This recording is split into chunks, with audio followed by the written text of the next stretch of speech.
Today I had a gig in a conference room and we were using their house speakers. So it was 4 tiny line arrays. Each line is composed of 4 speakers that are really spread apart, and they are really tiny, like really small speakers, this big. So there were 2 lines in the front and 2 lines in the middle of the room. And I brought with me a single 15-inch subwoofer because that's more than enough. So how do I know how much I should turn up the subwoofer? It's not a matter of feelings or like, I think this is enough, because first of all, with pink noise, you don't really know how loud the sub should be, even if you have a song playing. When real instruments come in, when your drummer hits the kick drum or your bassist plays, it will feel different. It will be like too much bass. So here's an objective way to know exactly how loud the sub should be. And you can do this live, by the way.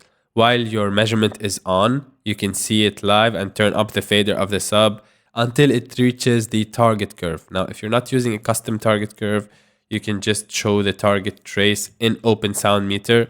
And usually we want the bass frequencies to be 10 dB louder than the rest of the higher frequencies, because 10 dB is double the volume, okay, not double the power. So if you think I want double the amount of volume, that is 10 dB. And we usually want that for live sound. I was using the Michael Lawrence target curve, which is honestly a bit too much for this room because it's not a big festival, it's a small conference room. So I started turning up my subwoofer, and then this peak reached the target curve. But it still felt quiet because all this other sound is down here. It's just like one frequency, like 50 hertz is peaking out too much. So then what I did is I kept pushing the sub up until the majority of the sound is around the target. And then I went to the console and EQ'd out that frequency. So let's see how loud that is above the target. This is 23 dB, this is 14 dB, so about 9 dB. So I went ahead on the console and at 50 hertz, I cut it 10 dB, which is crazy. Like, why are you cutting bass from the subwoofers? No, it's not crazy because I made it flat.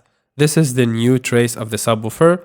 Now, the entire sound is around the target. I have a full sound. It's not just a peak and then a valley and then comes the main speakers. No, it's a continuous line. And if I show you, this is all the speakers together with the sub. They are coupling well together. The easiest way to figure out how loud your subs should be is to turn on the target curve, Control T or Command T in Open Sound Meter, and your bass frequencies should be about 10 dB louder than the others. So you bring up your subwoofer. If it has a really huge peak, cut that peak, make it flatter, and then make sure the trace is hovering around the target trace. And again, you can see that live. If you have your live measurement turned on, this is moving. I don't have sub right now, I'm at home. But you will be turning up the fader of the output for the sub and you will see it rise up until it touches the target. And this is exactly how you set the level of the subwoofers compared to the mains in an objective manner, not what I think and how I feel they should sound,